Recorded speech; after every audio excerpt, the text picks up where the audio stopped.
Hey, it's Tommy the Butcher for Wise Guys BBQ, back with another video. Chicken and waffles, or is it? You're about to find out. But before we get started, please like, share, subscribe, and ring that notification bell so you will not miss an episode. Stick around, this is going to get interesting.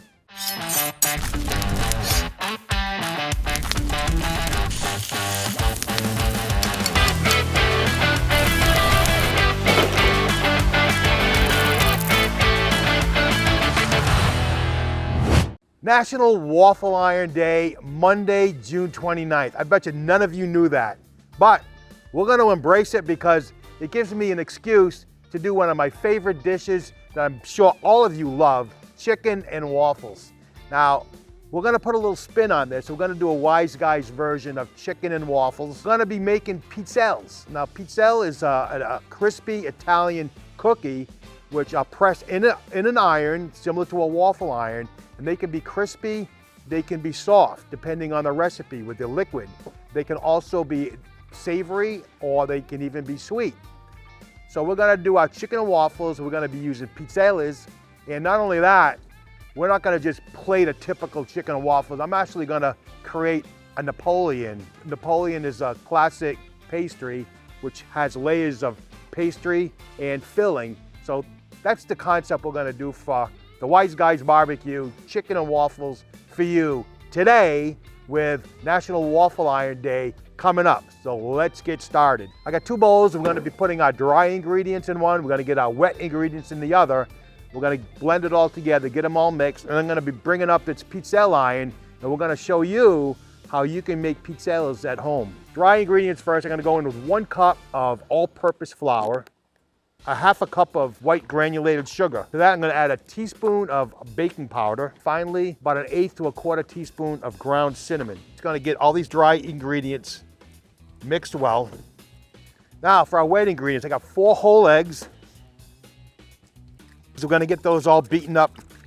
Next, we're gonna go in with 1/4 cup or a half a stick of melted salted butter. You can use unsalted butter if you wish. I kinda like using salted butter because it just brings another flavor dimension to it. It kind of elevates all the flavors. And then half a tablespoon of vanilla. All right, we're gonna get these all incorporated, all blended well. We're gonna go slowly with our dry ingredients and get it into our eggs, just a little bit at a time so that we don't get all lumps forming in here. Now we're going in with just a vanilla, a very neutral ingredient. Normally with pizzelles in the Italian culture, they'll add anise to it. I don't want that flavor incorporated with our chicken and waffles, so I opted to substitute the anise for vanilla. All right, our batter is all come together quite nicely now. Put that aside, and I'm gonna grab my pizzelle iron. It's not a waffle iron, but it's gonna do the trick, substituting for waffle iron. It's actually, these are designed just like a waffle iron. They're a lot thinner, they have a floral pattern so that we have a nice floral pattern pizzelle. And gonna get this plugged in, get it heated up, and we'll be right along, so stick around. All right, here's the setup. Our pizzelle iron is all heated up. Now you wanna get yourself set up with, get yourself a baking sheet, a rack, 1 tablespoon, a bowl of batter. Get this little clip unhook. We're gonna place about a tablespoon worth of our batter on each pattern. And if you get a little bit off to the sides, don't worry about that. As we close this, everything's gonna press and you'll get the nice shape. So you don't have to be too OCD about getting this placed in. So close it, there's a little clip here. Let it latch on, just give it about a minute. Now when you're doing these, if you're looking for a softer texture, like I said, you don't wanna have these on there very long. You don't wanna see too much browning. You wanna see a little browning because you wanna get it to that stage where it's gonna develop some flavor.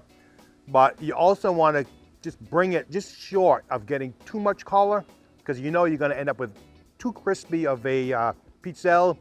But for doing these chicken and waffle Napoleons for you today, we're looking for a softer texture pizzelle. So as you can see, the color of these are pretty good. They got some pliability to it. Now there's a lot of excess here. Once they've cooled off, you can just come in here and break some of that off. But we're not looking for anything picture perfect because they're a little bit uneven. They give a little bit of a rustic quality to it, so they look homemade. So that's what we're trying to accomplish. Now, if you can tell, these are a little bit lighter, and I can tell already they're coming off with a softer texture to it. That's what we're looking for. There's a very fine zone where it can be underdone or overdone. All right, we're getting the last one off. So that actually made us 18 pizzelles using that recipe. And we're gonna let these cool off. I'm gonna keep them off to the side, let them rest. Gonna get cleaned up, we'll be right back. We're gonna get our chicken started, so stick around, don't go anywhere. All right, we're gonna get working on our chicken now. I have 2 whole boneless and skinless chicken breasts, and we're gonna get these cleaned up, and I'm gonna be slicing thin cutlets out of these, as thin as I can possibly get them, because we want a layered effect, so we want thin chicken cutlets. Now, you certainly can buy your own thin chicken cutlets. You can even do this with chicken tenders. If you're not able to get them thin enough, by all means, just pound them out, put them between a couple pieces of wax paper or parchment paper. You can pound these out very, very thin, because that's the whole goal here, thin as possible. All right, we got 6 thin slices out of 1 breast. So we'll look like we're gonna end up with about 12 thin sliced chicken cutlets for this recipe. If you think you want to do this at home, if you're not going to buy pre-sliced thin boneless chicken breasts already, you actually want to do this, just be sure you get that chicken flat on a nice cutting surface. Get your hand on top, make sure your knife is completely parallel to the cutting surface, and just very slowly, you just drag your knife across. Eventually, by just putting a little bit of pressure on top, you can guide your way right through it. All right, so there's our thin sliced boneless chicken breast. Next thing we're gonna do, gonna grab a 1 gallon Ziploc bag. And this is about the easiest way to go about doing this. Get all your chicken in the bag. All right, into the bag, we're gonna add about a cup of buttermilk. This buttermilk will actually break down the chicken. It'll make it tender as well as give it flavor. And for amped up flavor, we're gonna go into a couple of, maybe a teaspoon or 2 of a hot sauce. And as always, salt and pepper.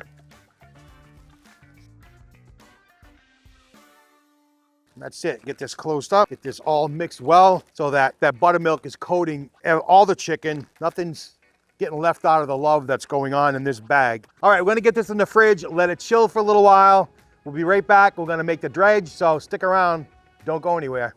All right, we're all set up and we're moving on to step 3. And in step 3 will be to create our dredge and our liquid for the dredge. So what we're gonna end up doing, actually, we're gonna do a wet to dry, then a wet to dry before we actually fry these chicken cutlets off. So I'm gonna build our flour dry dredge component to this recipe. We're using 2 cups of all-purpose flour, half a teaspoon of onion powder, half a teaspoon of garlic powder, a 1/4 teaspoon cayenne pepper, and as always, you gotta season every step of the way you go, every layer, some salt and pepper. It's gonna get this all blended, all mixed well, and we're gonna divide this up into two containers. All right, there's our 2-step dry dredge process. Next, for the wet, we're gonna go 2 cups of buttermilk and a little bit of hot sauce, a little black pepper, a little salt. All right, we got everything measured off, everything separated. All there is to do now is just get it all well mixed, well combined, and then we'll have our dredging station all set up for the next step. All right, there's our dredging procedure. So we'll be right back, and we're gonna get the chicken out of the fridge, out of the marinade. We're gonna get it all dredged off, and we're gonna start the frying process. So stick around, don't go anywhere. All right, we're moving right along here, and we're ready to start our dredging process. Now, I highly recommend when you get to this step, organization is key. You really want everything set up in sequence from beginning to end. It's gonna make this process a whole lot easier and less stressful for yourself. I know with me, I dread breading anything, and it's just that wet, dry type of thing where everything begins to cake up and build up on your hands, on your fingers. So by doing this, it's gonna make that process much smoother, much easier for you. So we got a chicken out of the fridge, and we're gonna dump this into a larger bowl, all the contents. So what we're gonna do, very simply, use tongs. It'll make your life much easier when you get to this part of it. So we're gonna go from the marinade to dry, to wet, to dry, and then get yourself set up with a baking sheet, with a rack, so the finished breaded chicken cutlet will be all laid out flat here. So that's your, what's that? That's your 5-step process to making this simple and easy for you. So, all right, so there's our dry, into our wet, back into the dry, and just get it laid out on the rack. All right, there it is. We're all dredged up. We're gonna get this all cleaned up. Then we'll be right back to get them all fried up. So stick around, don't go anywhere. All right, we're back. We're gonna get our chicken all fried off. We're using a cast iron, a 12-inch cast iron skillet. And I got about a 1/2 inch, maybe 3/4 of an inch of vegetable oil. And it's about 375 degrees. You wanna get the oil up to about 365. And we're just gonna start frying this off in batches. And get yourself set up with a baking sheet and a rack. So as soon as that chicken is done, you've got a location to rest it. You're not getting all stressed out trying to figure out what you're gonna do with it. So get all set up at this point and it'll go much smoother. In we go. I'm only gonna do this like 2 at a time. You don't wanna overcrowd it. And if you overcrowd it, it's just gonna draw the temperature of that oil down too quickly. So give it a lot of space to breathe, do its thing, and you'll end up with a much better result. It's only gonna take about maybe a couple of minutes on each side until it comes to a nice golden brown. And we'll just do these one set at a time. All right, we're back. We got our chicken ready to go. Our pizzelle is ready to go. We got some plates ready to go. And we're gonna put together and show you exactly what a Wise Guys style chicken and waffle is all about. So we're gonna be building this. We're gonna go about a 3-level high. We're gonna start off with 1 pizzelle on the bottom. Place the chicken on top. A next level, another piece of chicken, another pizzelle, and the final touch, a piece of chicken. So there's 1. There we go. 3 orders up. One last thing, we gotta finish it off with a combination maple syrup and butter. And I've got a ratio of 1 part syrup to 1 part butter. May seem like a lot of butter, but I'm telling you, that's like the perfect ratio, whether it's pancakes, whether it's waffles, whether it's French toast, whether it's chicken and waffles. As far as I'm concerned, you want 1 part of butter to 1 part maple syrup. We're just gonna drizzle that on and just let it just drip down, let it go wherever it wants to. There you go, folks. Chicken and waffles, Wise Guys BBQ style. We'll be right back. We're gonna try this. We're gonna finish plating it up. Don't go anywhere.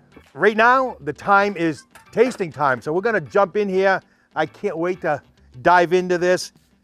And I had so much fun making this, and I'm gonna have even more fun eating it. So let's just try to, the only challenge is gonna be negotiating this, but if it all begins to crumble and fall apart, who cares?